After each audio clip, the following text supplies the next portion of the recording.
There was something incredibly sinister about these journal entries. I couldn't tell if the man writing them was in horrible danger or going absolutely insane. And if even half of what he wrote inside of that journal was true, we need to leave this place ASAP. We didn't believe what we were reading until we saw them. So we have an incredible announcement for you guys today, and it feels surreal saying this publicly. But here it is. We are officially signing to the great and powerful Ballin Studios. And I want to make this very clear. We feel so incredibly blessed to be given such an incredible opportunity. And it's all thanks to you guys and the platform that you put me on. Thank you all so much for supporting us and putting us on the storytelling map. We couldn't have done it without you. Thank you to the entire Ballin Studios team for being so kind and welcoming to me. And to any new viewers checking out the channel for the first time that came over from Mr. Ballin's channel, I promise to do my best to make the strangest, darkest, and most mysterious content for you all. So let's get to it. But I'll be quick. If you're ready to suspend your disbelief and become fully immersed in today's adventure, you've found your new favorite channel. We post once a week, but there's plenty on the channel to binge. So if you're ready, like the video for good luck, because you're gonna need it. Also, don't forget to subscribe so you never miss an upload. Enjoy the show.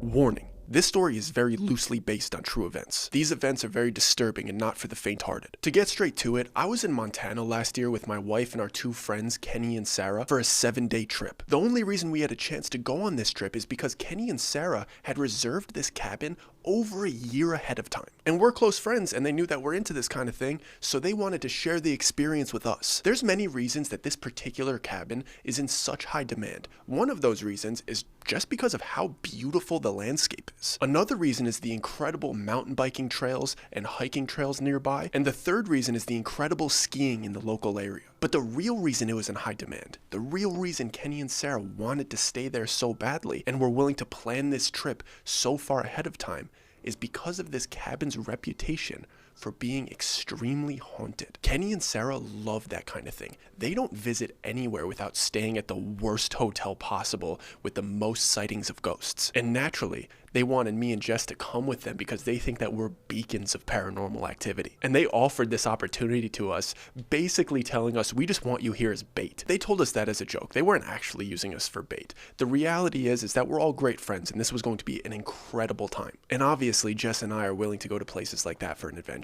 The way we approach life is, if something crazy happens along the way, so be it. But if we end up having a beautiful, relaxing time, there's a first time for everything. So this cabin is located near Whitefish Lake in Montana, closer to some of the smaller lakes to the west of Whitefish Lake. But it's fairly isolated. I remember the cabin had about 3 acres of heavily wooded property. And outside of the 3-acre property, there was 500 acres of protected forest in every direction. It was still reasonably close to the main attractions in that big area, but it still had that isolated feel to it. The cabin itself was great. It was very clearly updated and refurbished. It had a great feel to it, and it had this cabin slash treehouse warm cozy vibe. The cabin had 3 stories. The middle story was rather small, but it had a wraparound porch so you could see the entire property. The property itself was exactly what you're looking for in a isolated getaway. Just a house plopped in a circle clearing with one trail leading back through a forest to the road. There was only about 50 feet of grass in every direction before it hit a heavy tree line. And then, like I said, 500 acres of forest surrounding you in every direction. I'll spare you the details of how inconvenient it is to get to a place like that, but we got there, and I immediately regretted going. This place had a horrible vibe to it. All of the description that I just gave you was me looking at pictures on the internet. Once I arrived there, I was terrified. I don't know how else to express this to you, but it felt unnatural being there. I thought I would be able to look past the silly haunting stories that Sarah and Kenny had told us, but I couldn't. But you know, it wasn't really the haunting stories that were making me feel that way. It was something else. It didn't feel paranormal there. It didn't feel like I was going to turn around and see a ghost. It felt different. It felt unnatural. Pulling into that clearing, it almost felt poisonous. The air, the grass, the trees around it. It felt like my body was viscerally repulsed by the area in general. I remember feeling nauseous upon arrival, and I felt this odd sensation in my tongue, like it was buzzing. I don't know if any of you licked batteries like I did as a kid, but if you know that light static feeling that you get when you put your tongue on a battery, it felt like that over the entire thing, and I felt it the moment I took my first inhale exiting the car and taking in the air. Beyond just the feeling that I was getting, the place didn't match the feeling that I was getting.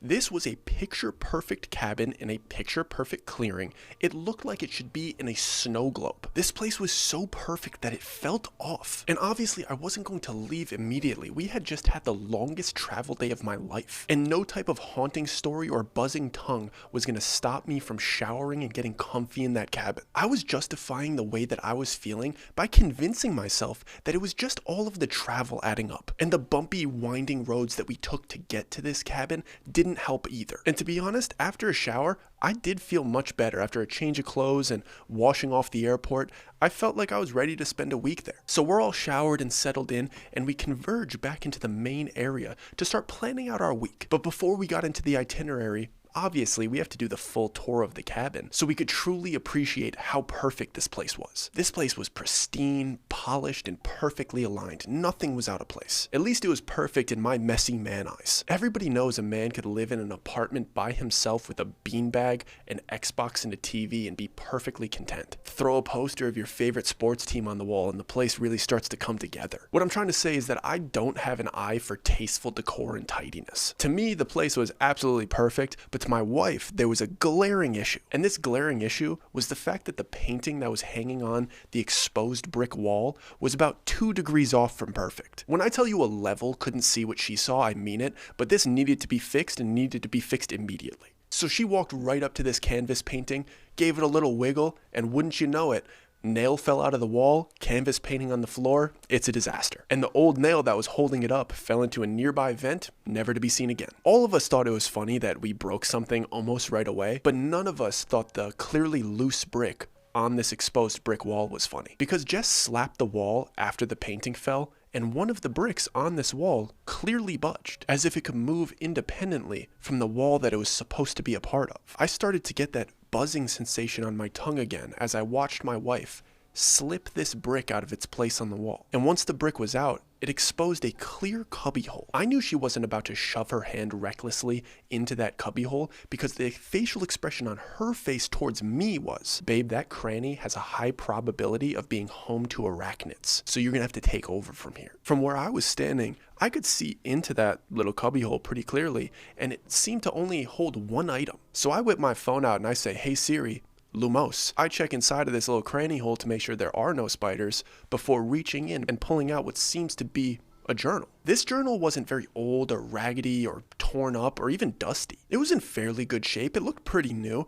If I were to guess, I would say it hadn't been in there for more than 5 years. And my suspicion was confirmed on the first page of that journal. And obviously, everybody else in the room was curious, so I opened it to the first page and I read it aloud. And the journal read, "The owner of this journal is named Arlo Finch. Date July 22nd, 2020. So this journal was only about 4 years old, and it was clearly this man named Arlo's personal journal. And with a quick inspection, it seemed as if it was half full with entries. And before I moved on from the first page, I gave the entire journal a quick skim like it's a flip book. I wanted to see how much was actually written in it, and I was taken aback by the gradual increase of the size and intensity of these entries. What I mean is that I could only see about a fourth of each page as I was flipping through it quickly, but I could see a clear uptick into the intensity and effort into each entry. These entries started off very short with neat and delicate handwriting, but progressively got longer and sloppier as if the writer was in a hurry and he couldn't write these things down fast enough. There were also sketches in random parts of these entries, as if they drew a sketch on the page first and then still decided to do a journal entry around the drawing, which made the chicken scratch handwriting that more difficult to follow. I looked up from this journal and everybody else in the room had this deep expression of intrigue. It was already getting late and we were about to turn on the fireplace anyway, so it was creepy journal time. We grabbed some snacks, some hot chocolate, we gathered around the fire, and we popped open Arlo Finch's personal journal and started to give it a read. So I gave the first entry a light read myself to see if it was worth our while or it was just horribly boring, but it wasn't either of those two things. Arlo's first journal entry was devastatingly sad. So I read it to the group like this. August 1st, 2020. The doctor told me that journaling would help. Nothing else has helped so far, so I thought I'd give it a try. I miss them so much. I didn't even know him yet, and I still miss him. How could the doctors ask me to make that decision at that moment? decide between my wife and my son? You make me choose my wife? You make me sacrifice my son and then you let her die too? You make me decide to let my baby die? Then tell me that if we prioritize saving him, he would have made it? I chose my wife. I can't feel guilty about that. I shouldn't feel guilty about that. We could have tried for another. We would have mourned our boy together and we would have honored him by continuing to build a family. And I wasn't even with her. I wasn't even allowed in the room because of this virus restrictions. My entire family died with strangers while I was locked out of the room, with passing nurses having the audacity to tell me to put my mask back above my nose. I need to get out of this city. I can't be in these apartments anymore. I think I'm gonna leave tomorrow. Maybe journaling does help. That was the end of the first entry, and I looked up at the faces of the others, and their facial expressions were telling me that they were feeling the same way that I was feeling. This felt like an invasion of privacy, and whatever Arlo was going through during this time was very heavy. But I turned the page and I read the second entry because apparently we're all incredibly nosy. August 4th, 2020. My pops is going to take care of my apartment for me, and he's going to put all my stuff in storage. I couldn't stay in that place for another day. I just landed in Montana. I found an extended stay up in Whitefish Lake. I'm not sure if being alone right now is what's best for me, but I don't know what else to do. I don't want to see anybody. I don't want anybody else's pity, and I don't want to have to explain what happened to anyone ever again. I feel like I need to mourn in private, but I also know I need to keep my hands busy. Sabrina always wanted to visit Montana. We talked about it for years. Retiring in a little cabin in the middle of nowhere, just us and our little family living off the land. Two city kids with no idea how to survive. I think we could have done it together though. There's nothing that we couldn't make work together. I bought a rifle. Maybe I'll become the Montana man that she dreamed about. Or maybe I'll just use it to see her again. We'll see how nice the cabin is. At this point, Jess, me, Sarah, and Kenny were all hooked on this man's story. Part of us felt very wrong reading it, but it was too intriguing not to. A man from New York lost his wife and his son in labor. Then he fled to this cabin that we're currently sitting in during a global pandemic. It was like the start of a Stephen King novel. I asked everybody else if they wanted me to keep going, and we all agreed that we would do one more entry tonight. Then we would read a couple more entries every single night that we were here until the journal was finished. I flipped the page and I read the next few. August 5th, 2020. The cabin's pretty nice, so I think I'm going to use the rifle for hunting before I make my decision. I think Sabrina would have loved it here. I'm really enjoying my phone being off and the world not having access to me, and I'm going to stay out here for as long as they'll have me. I'm probably not going to have to go to town for much. Gonna go explore the property. I'll see you tomorrow, journal. August 6th, 2020. Staying busy, spending most of the day outside today. There's a nice hill that I found that I've been sitting on and praying. Praying feels good. I don't know why I never did it. And there's a stream nearby that's nice to walk along. The sound of the water flowing drowns out my thoughts for a while. It's really hard for me to accept that they're never coming back. August 7th. I couldn't get myself to get out of bed today. Maybe tomorrow. August 8th. I'm having a really hard time. I wish this pain onto nobody. My heart feels like a void. August 9th. I only left the cabin today because if I didn't, it would have been the end. I couldn't find my prayer hill. I'm still getting used to the property, but the tire swing hanging from the big tree in front of the house was my savior today. I spent the afternoon pushing it and spinning it for my boy, just imagining that he was in it. We had fun. His eyes are like his mom's. August 10th. I found my prayer hill today. I think I spoke to God. I experienced something that I can't put into words. I felt like Moses experiencing the burning bush. I was in the presence of something greater. I think it was God. I'm pretty sure he's going to answer my prayers. I wish I could tell you more about it, journal, but you know what they say. A religious experience is like honey. It has a taste that you can't explain. It's sweet for sure, but it's unlike sugar. It's unlike syrup. It's unlike anything else. The only description that you could use describing honey is that it tastes like honey. I tasted honey today, and it made my tongue hum. I had to stop reading after that last line that I read. And it wasn't because of how devastating this man's story was or how intrusive it felt reading it out loud, but it's because he said that it made his tongue hum, the same way that I felt my tongue vibrate when I first arrived here. And yeah, he could have been explaining the sensation of tasting honey and using hum as a synonym for like tasty. But the way that he said it made me feel nauseous. It felt too close to home for me, but for everybody else, they wanted to hear what was next. But I had to take a break from it. I closed the book and I was like, guys, we could read some more tomorrow. Let's not spoil the whole story on the first night. I was hoping that everybody else would forget and we would just leave that man's tragic story to rest. But that was very unlikely. Here's to hoping. We went to sleep after our long travel day in our very intrusive journal entry reading, and we spent the entire next day exploring the nearby trails in the property. It was gorgeous out there, and everybody else was in such good spirits, and that helped me, but I also had to put on a show a little bit and pretend that I was meeting them at their level. The reality was that I was getting waves of hot flashes and hums on my tongue, as Arlo Finch would say, and these feelings would pick up when we would see something or come across something that he mentioned in that journal. Because we found the hill that he mentioned, the hill that he started praying on. It was in this beautiful clearing, and we climbed to the top of it, and it was gorgeous. You could see over all of the trees. And to be fair, it was a beautiful place to pray. And we found the stream that he mentioned, and it did have a great way of creating an ambiance of peace. And we found the tire swing out front that he mentioned, and we all took turns getting into it,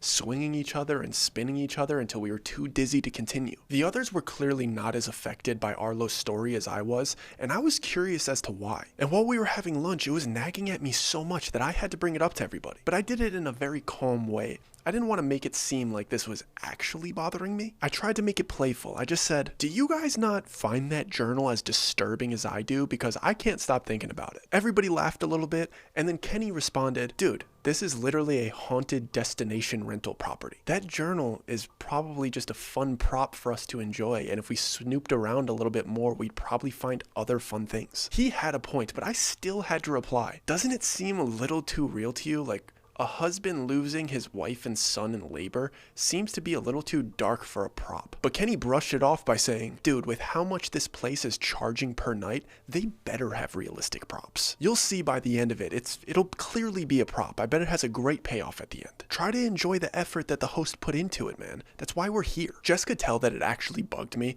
and she told me in private to just play along. She could feel when something is off with me and when something actually bothers me, and she would never brush it off like Kenny did. But the reality was that Kenny was probably right, and I was just dealing with waves of anxiety symptoms that I deal with from time to time. Like, the hum on my tongue was new, but I'm not new to dealing with anxiety symptoms. Like, I'm used to seeing the stars in my peripheral vision and getting heart palpitation and cold sweats. So I did my best to fight them off and just try to enjoy the day. But of course, as nighttime came around, the fireplace got turned on, the warm drinks got passed around, and I found myself reading another entry to the group. This one was much different from the previous entries. The handwriting in the other ones was very neat, and it was written patiently. This entry looked like it was done in a hurry, and the writer was scribbling it down erratically. August 11th. It's my 8th day out here. God heard me. He answered me. He's giving me real signs and real hope. And I think he's bringing her back to me today. I could see her divine light everywhere I look. It started as a glint of light in the distance through the trees, like the sun shined through a gap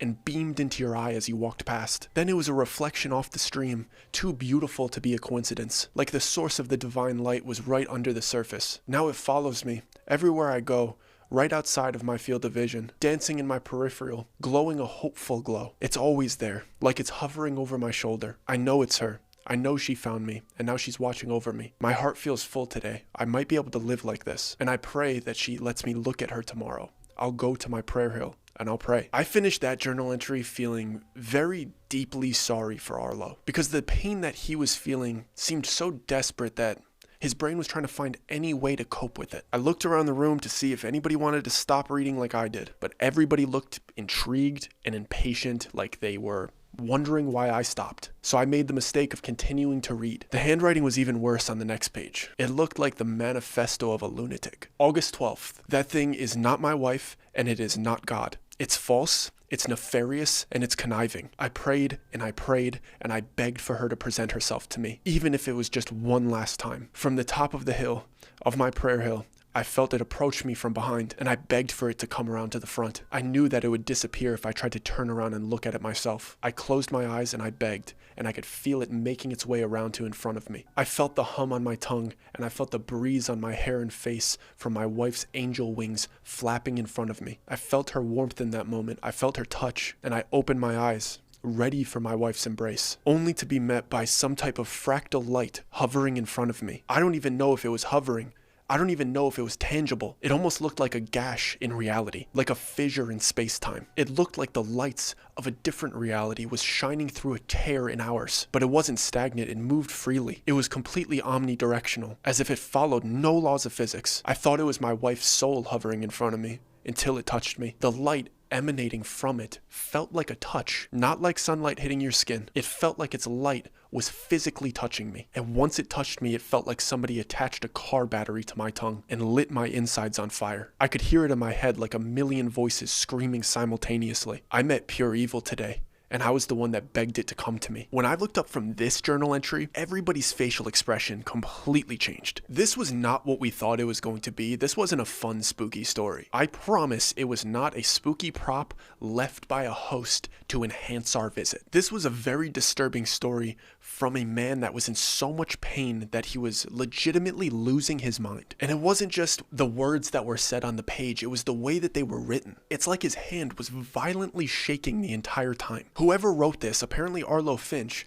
was going through an existential crisis that was so deeply disturbing and bad. It was giving him very real physical symptoms. The worst part about it for me was that I felt one of his symptoms when I arrived here. A buzzing tongue is way too specific. I closed the journal and I told everybody that we should save some for tomorrow. What I actually meant was, can we please stop? Jess and I went back to our bedroom and I told her about my symptoms. She's aware of my usual anxiety ones. She has never heard me say my tongue was buzzing when we got here. And I told her it happened right when we arrived and it keeps happening every time we go to places that he mentioned. She asked me if I wanted to leave. I told her no, but I did tell her that I did not want to read any more of that journal. We spent the next day hiking far away from the cabin, and when we came back, we could tell that Ken and Sarah wanted to do our fun, spooky, nightly routine of journal reading. And I tried to tell them, I tried to express this to them, that this was freaking me out, and they were like, dude, that's what it's supposed to do. Internally, I'm like, I'm the one dealing with a buzzing tongue, dude, but whatever. Clearly, I'm not gonna read it. But Kenny picks up the journal and flips it open to where I left off. And his joking smile left his face when he read the first line. August 13th. I'm gonna die here, I think. I haven't seen that thing, but it doesn't feel the same here anymore. It feels like the essence of life has been stripped from the scenery. I'm in the same place I was yesterday, but it feels so foreign. The tire swing moved today. It didn't swing by itself. It moved to a different tree. Like somebody untied it and moved it 3 trees over. I wasn't the one that moved it. I'm running low on food, and the faucet stopped working. I'm going to the stream tomorrow to gather water. I'm gonna run an experiment on the trees tonight. I think I'm gonna die here. August 14th. I was wrong about the tire swing, and my experiment worked. I carved tally marks into the trees to number them last night. The tire swing didn't move. The trees rearranged themselves again last night. I numbered them 1 through 10 in order from left to right. The order this morning was 347 192 10856. We'll check again tomorrow to see if there are any changes. I'm having a hard time remembering where I am and how I got here. I'm going to look for my prayer hill now. I think it's moving too. August 15th. I found the prayer hill today. It is moving too. I think something defamed my hill, and I can't get the image of it out of my mind. Its surface was covered with thousands of small, round pits. The pits were clustered so tightly that they seemed to pulse like an optical illusion. The pattern felt too deliberate. It felt too unnatural, like something wrong had carved its mark there. You can't tell how deep the holes are. They're like black, endless pits, but staring at them too long made me sick to my stomach. It looked like the ground itself was infected with some horrible rash, and it felt like it was waiting for something. And I thought I saw something pop out of one of the pits, like a whack-a-mole machine, but it burrowed itself away very quickly. It reminded me of that Pokemon Diglett. I bet my son would have liked Pokemon. I ran out of food today. I just wanted Kenny to stop reading so badly, and thank God that he did. Everything about this man's journal was just purely unnerving. The things that he was describing were so unsettling that I don't think M. Night Shyamalan would make a movie about it. I think M. Night would say, no, this is too disturbing. I don't think this would resonate with viewers. And if M. Night would pass on it, I don't think any random rental company would leave it around for tenants. Everybody at that point was a little bit freaked out, and we all needed a bit of reassurance to make sure that what was happening in this journal was not actually happening around us. We knew that the hill wasn't covered in rash-like pits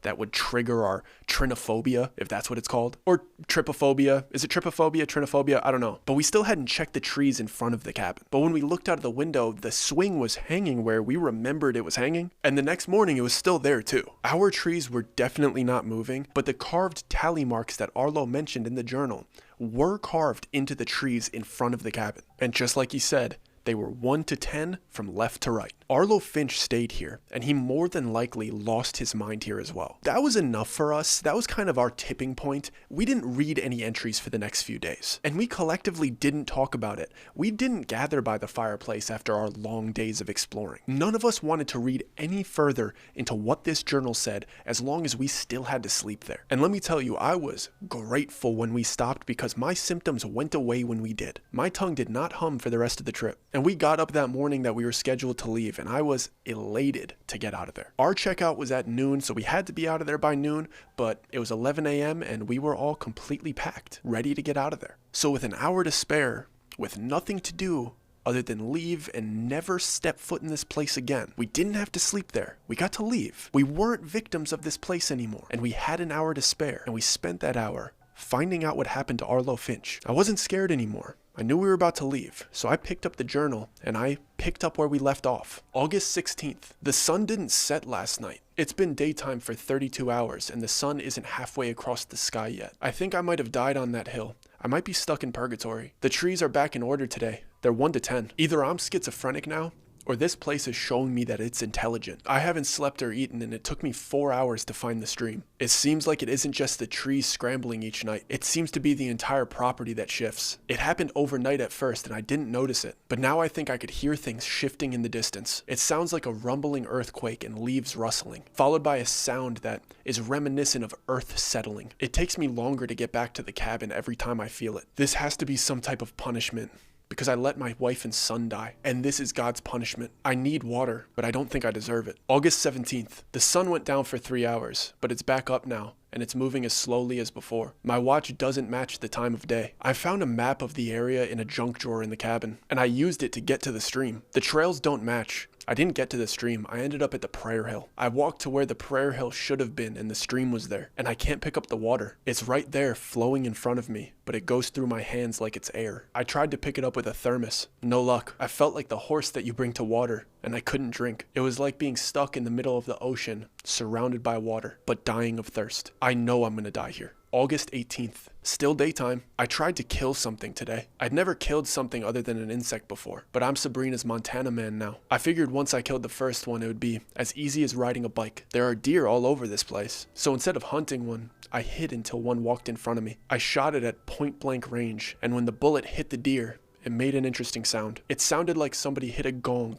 and the deer looked up at me like I was a non-threat. It walked off like nothing happened, like I didn't just shoot it. I picked up the bullet and it was crushed like an empty soda can, like this deer was Superman. The gong hasn't stopped since I shot it. There's a reoccurring beat that seems to be coming from underneath me. It's still daytime. I'm gonna try to hike out tomorrow. August 19th. No matter which way I walk, it takes me back to the cabin. The beat hasn't stopped, and the sun hasn't come back up this time. I got to the prayer hill. There's thousands of lights coming out of the endless black pits. They're beaming up to the clouds like it's a bat signal coming from every single hole. The trees aren't hiding their movement from me anymore. They're in constant motion, like the forest is a busy city filled with people walking in every direction. I think the animals are upset with me because I tried to shoot their friend. Stags have circled the cabin and they scream when I try to come outside. They seem to all be ready to gore me with their antlers. My rifle doesn't work when I try to use it on myself. If I wake up tomorrow, it will be a miracle. I've never been so thirsty in my life. August 20th. I am in endless night. Nothing has changed. I'm probably gonna die today. I can't wait to see you, Sabrina. This world didn't deserve you. If at the end of this nightmare I get you back, it'll all be worth it. I wish I didn't have to wait. I emptied the magazine on myself. They're all crushed like beer cans when they hit the roof of my mouth. August 21st. My wife, my son, I'm almost there. I look up from the journal after that last entry and everybody in the room is in tears. It's 11:55 and it's time to go. There was nothing fun or spooky about that journal. It did not enhance our experience at this place whatsoever. That journal was a tragedy. Arlo Finch is a victim of circumstance, and we were all very grateful to leave this place. And as I'm driving out of the clearing past these trees, in the corner of my eye, I see 2 carved slashes in the bark of the tree closest to me. That tree was supposed to be 10, and I ignore those slashes, just like I ignore the fractal light beaming to my eye from my rearview mirror. Arlo started seeing it on day 7. We left on day 7.